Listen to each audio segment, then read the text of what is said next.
नमस्कार दोस्तों, स्वागत है आपका केटी वॉइस स्टोरीज चैनल में। दोस्तों, हमारी आज की कहानी है रहस्यमय रानी की सुहागरात। कभी कभी कुछ बातें इंसान की समझ से बहुत दूर होती हैं। ऐसी ही बिल्कुल समझ से बाहर थी रानी चित्रा। रानी चित्रा किसी चमत्कार से कम नहीं थी। कारण था रानी की सुंदरता। कहते थे रानी ने उम्र को बंदी बना लिया है। रानी 100 वर्ष की हो गई थी, लेकिन अभी भी 25 वर्ष की भांति जवान और खूबसूरत थी। विश्वास के परे था, इसलिए तो लोग चमत्कार कहते थे। रानी एक विशाल साम्राज्य की रानी थी। कहना था कि उसे अमरता का वरदान है। समय समय पर कई तरह के कयास रानी के लिए लगाए जाते थे। माना जाता था कि रानी के पास ऐसी कोई शक्ति है जिससे वो अभी तक युवा अवस्था में ही है। रहस्यमय होने के कारण रानी का सम्मान और उससे डरना स्वाभाविक था। रानी की आभा देखते ही बनती थी। भरी सभा में जब वो आती थी तब उसकी सुंदरता को देख लोग आश्चर्य से भर जाते थे। एक विशाल सिंहासन पर वो बैठती थी और स्वर्ण जड़ित वस्त्र पहनती थी। रानी के जूड़े में विशेष गुलाब होते थे। लोगों का मानना था कि वो गुलाब भी नहीं मुरझाते हैं। रानी सुंदर थी और ऊपर से हमेशा जवान रहने वाली रानी कौन नहीं चाहेगा। इसलिए रानी पर मोहित होने वाले राजकुमारों की कोई कमी नहीं होती थी। लेकिन रानी के यह रहस्य ही नहीं, बल्कि एक रहस्य और था कि अब तक रानी कई बार विवाह कर चुकी थी, लेकिन रानी के विवाह ज्यादा नहीं टिकते। पहली रात के बाद ही रानी जिससे भी विवाह करती वो फिर नजर नहीं आता।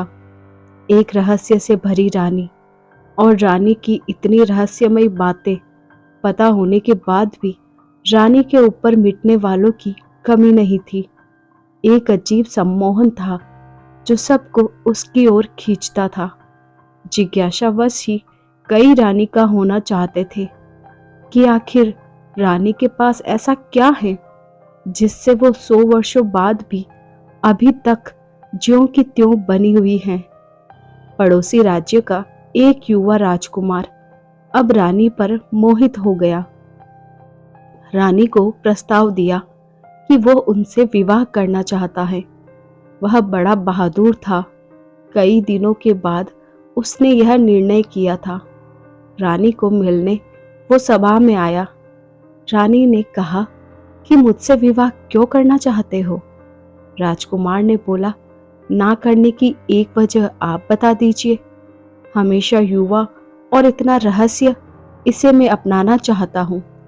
रानी ने कहा कि क्या तुम्हें पता है, बड़ी बड़ी बातें करने वाले मर्द पहली रात ही राजमहल छोड़कर भाग जाते हैं। राजकुमार बोला कि वो भागने वालों में से नहीं है।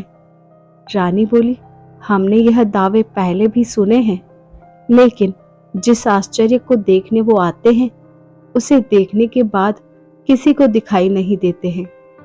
कई दिनों तक रानी ने उसे समझाने की कोशिश की, लेकिन राजकुमार अड़िग रहा।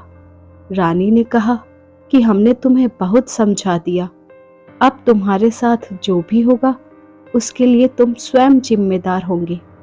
रानी का विवाह एक बार फिर होना तय हुआ। राज्य में फिर से चर्चा का विषय बन गया। सभी लोगों का मानना था कि पिछले की तरह यह राजकुमार भी एक रात के बाद अदृश्य हो जाएगा। रानी के चेहरे पर एक अभिमान वाली मुस्कान थी। सारे राज्य को सजाया गया और रानी का विवाह उस राजकुमार के साथ संपन्न हुआ। बस अब था उस रात का समय, जिस रात में कई रहस्य हैं, जिस रात के बाद रानी का कोई राजकुमार फिर दिखाई नहीं देता था। रानी और राजकुमार की सुहागरात के लिए रानी का कक्ष विशेष रूप से सजाया गया। राजकुमार रानी के कक्ष में आया। उसे कुछ अजीब चीजें नजर आई। उसे कक्ष के भीतर एक पिंजरा दिखाई दिया जिसका दरवाजा खुला था। रानी बिस्तर पर बैठी थी। राजकुमार पहले से ही सतर्क था। उसे पता था कि रानी के कक्ष में कुछ भी हो सकता है, इसलिए उसे जागे रहना है। रानी ने कहा, क्यों इतने भयभीत क्यों हो? आज हमारी सुहागरात है। रानी खड़ी होकर राजकुमार के पास आ गई। रानी उसे पिंजरे के मुंह के पास ले आई। रानी ने अब राजकुमार की आंखों में देखना शुरू किया। राजकुमार रानी की सुंदरता पर मोहित हो गया, उसकी बड़ी बड़ी आंखों में खो गया। राजकुमार ने रानी के बाल खोलना चाहे, उसके जूड़े को हाथ लगाया और उसमें लगे गुलाब के फूलों को निकालना चाहा। रानी डर गई और तुरंत ही राजकुमार का हाथ पकड़ लिया। रानी को डरते देख राजकुमार रुका, फिर सोचा, हो ना हो इसमें ही कुछ राज है। उसे पता चल गया था कि इन फूलों में कुछ रहस्य है। रानी के मना करने पर वो उस समय रुक गया, लेकिन उसके मन में यही था कि अब उसे इन फूलों को निकालना है। राजकुमार ने रानी को थोड़ी देर सहलाया, फिर एकदम से उसके गुलाब को जूड़े से निकाल दिया। रानी जोर से चिल्लाई, कहा था उसे मत छूना। एक गुलाब निकलते ही रानी कुछ वर्ष अधिक आयु की हो गई। रानी अब गुस्से से लाल हो गई। राजकुमार बोला, अच्छा तो यह है तुम्हारी आयु का रहस्य? अभी एक गुलाब निकला है, अगर पूरे गुलाब को निकाल दिया जाए तो तुम पूरी वृद्ध हो जाओगी। राजकुमार बोला, मैं तुम्हारा पति हूं, मुझे अभी भी तुम बता सकती हो। आखिर यह गुलाब क्या है और तुम्हें कहां से प्राप्त हुए हैं? रानी डरी और राजकुमार के पास आई और बोली कि अगर तुम मुझे यह गुलाब दे दो तो मैं तुम्हें सच बता दूंगी। राजकुमार ने गुलाब दिया और रानी ने गुलाब लेते ही राजकुमार को पिंजरे के अंदर धक्का मारा। पिंजरे में भीतर जाते ही राजकुमार एक गुलाब का फूल बन गया और रानी फिर जोर से हंसते हुए बोली, ले देख ले, तेरे जैसे कितने मैंने गुलाब बनाकर अपने जूड़े में लगा लिए और उनकी आयु भी मुझे मिलने से मैं अभी तक जवान हूँ। रानी ने पिंजरे से गुलाब उठाया और अपने जूड़े में लगा लिया। यह पिंजरा है रानी की आयु का रहस्य। रानी फिर सुबह सभा में गई और इस बार फिर राजकुमार रात के बाद दिखाई नहीं दिया, लेकिन रानी के जूड़े में एक फूल और जुड़ गया था। धन्यवाद दोस्तों, यह कहानी पूरी तरह से काल्पनिक है। इसे मनोरंजन के लिए लिखा गया है। कृपया कहानी को मनोरंजन की दृष्टि से ही देखा जाए।